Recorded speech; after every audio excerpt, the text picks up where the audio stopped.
మన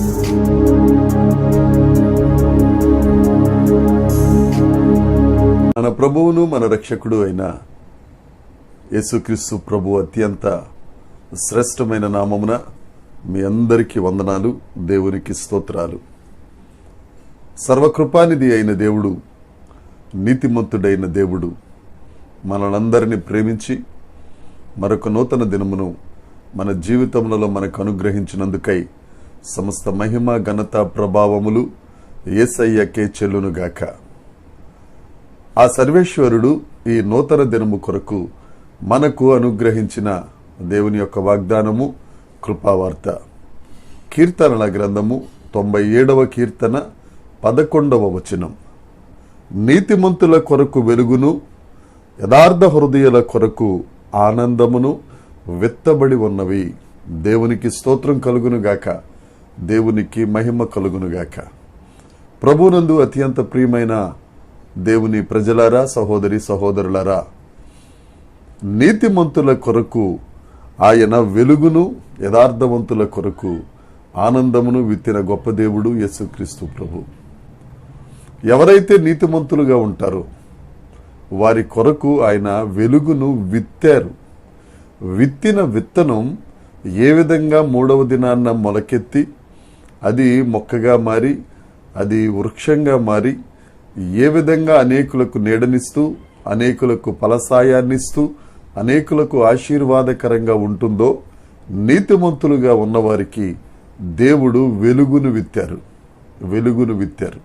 నీతిమంతుడు ఒక్కడూ లేడు అని వాక్యం చెప్తుంది. మరి నీతిమంతులు ఎవరు? యేసుక్రీస్తు ప్రభు ఒక్కరే నీతిమంతులు. మనం నీతిమంతులుగా మారాలి అనంటే అబ్రహాము యెహోవాను నమ్మెను, అది ఆయనకు నీతిమంతునిగా తీర్చబడెను. మనం యేసుక్రీస్తునందు విశ్వాసం ఉంచుటయే నీతికి మూలం. దేవుని వాక్యమును చదివి దేవుని సన్నిధిలో హృదయాన్ని కృమ్మరించి ఆ మహోన్నత నామమును స్తుతించుచు ఉండుటయే నిన్ను నీతిమంతునిగా మారుస్తుంది. ఎప్పుడైతే నువ్వు యేసుక్రీస్తు ప్రభువు మీద ఆధారపడి ఆయన యందు విశ్వాసం ఉంచుతావో నీ కొరకు వెలుగు విత్తబడి ఉంది. ఆ వెలుగే యేసుక్రీస్తు ప్రభు. నువ్వు ఆయన మీద ఆధారపడితే చాలు, చీకటిలో ఉన్న నిన్ను ఆశ్చర్యకరమైన వెలుగులోనికి నడిపించటానికి ఇష్టపడుతున్న దేవుడు యేసుక్రీస్తు ప్రభు.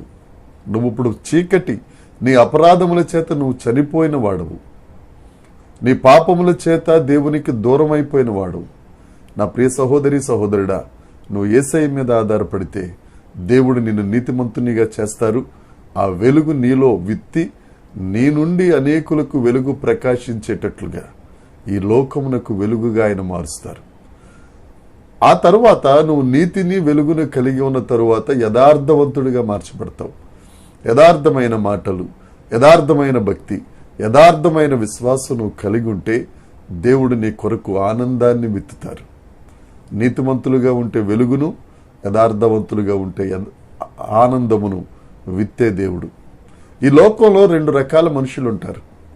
ఒకరు ఆనందం కొరకు పరిగెత్తేవారు, రెండోవారు ఆనందంతో పరిగెట్టేవారు.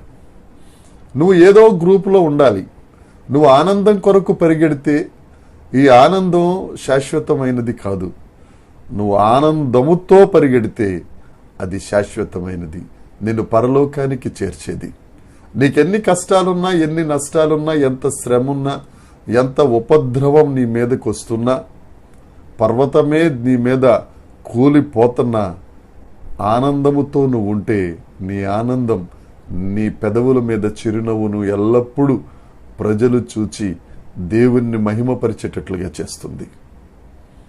దేవుని సన్నిధిలో సంపూర్ణ సంతోషం. ఆ ఆనందం నీకు కావాలి అనంటే నువ్వు యథార్థవంతుడిగా ఉండాలి. నువ్వు నీతిమంతుడిగా ఉంటే నువ్వు మేలు కలుగుతుంది. నా ప్రియ సహోదరి సహోదరుడా, ఈ దినాన్న, ఈ ఉదయకాలం ముందు దేవుడు నీతోనే మాట్లాడుతున్నాడు. నువ్వు ఏ అవసరతలో ఉన్నావో, ఏ చీకటిలో ఉన్నావో, నువ్వు దేవుణ్ణి నమ్ముకుని నీతిమంతునిగా మారు, నీకు వెలుగు వస్తుంది. ఈ యొక్క ప్రతి దానికి కన్నీళ్లు, దుఃఖం, చింత, ఆవేదనతో ఉన్నావా? యథార్థతతో కూడిన వాడిగా ఉండు. నీలో నుండే ఆనంద ధ్వని, ఆనందపు నీటి బొగ్గ ఉబుకుతుంది. ఒకసారి ఆలోచించుకుందాం, వివేచించుకుందాం. నువ్వు యేసయ్య చెంతకు వచ్చినట్లయితే వెలుగును ఆనందమును ఈ దినమున విత్తుతానని దేవుడు వాగ్దానాన్ని చేస్తున్నాడు. ఆ వాగ్దానాన్ని అంగీకరిద్దాం, ఆమేనని చెప్దాం, వాగ్దానాన్ని స్వతంత్రించుకుందాం. యేసు నామమున ప్రతి ఒక్కరూ వెలుగు కలిగిన వారై, ఆనందముతో కలిగిన వారై జీవితమును దేవుని మహిమార్థమై జీవించుదురుగాక. దేవుడు ఈ వాక్యమును మనందరి వెనుకిడిలో దీవించి ఆశీర్వదించి ఫలభరితము చేయునుగాక. ప్రార్థన చేసుకుందాం. పరలోకమందున్న మా తండ్రి, పరిశుద్ధుడా, జీవము కలిగిన దేవుడా, నీతిమంతుడా, ఆనందమును అనుగ్రహించు ఆశ్చర్యకరుడా, నీకు స్తోత్రం.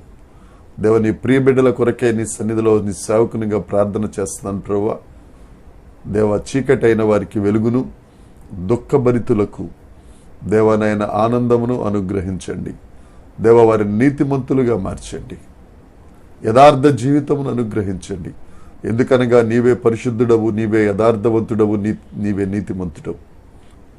మా పాపముల నుంచి విడిపించి నీ శిలువ రక్తము చేత మమ్మల్ని శుద్ధీకరించి మంచి మనస్సాక్షిని మాకు అనుగ్రహించి నీ వెలుగును ఆనందమును పొందుకొనుటకు అర్హతను అనుగ్రహించి అనేకులకు ఆశీర్వాదకరంగా నువ్వు మమ్మల్ని మార్చుచున్నందుకై నిన్ను మాత్రమే స్తుతిస్తూ యేసుక్రీస్తు నామమున ప్రార్థన అడిగి వేడుకొనుచున్నాము తండ్రి.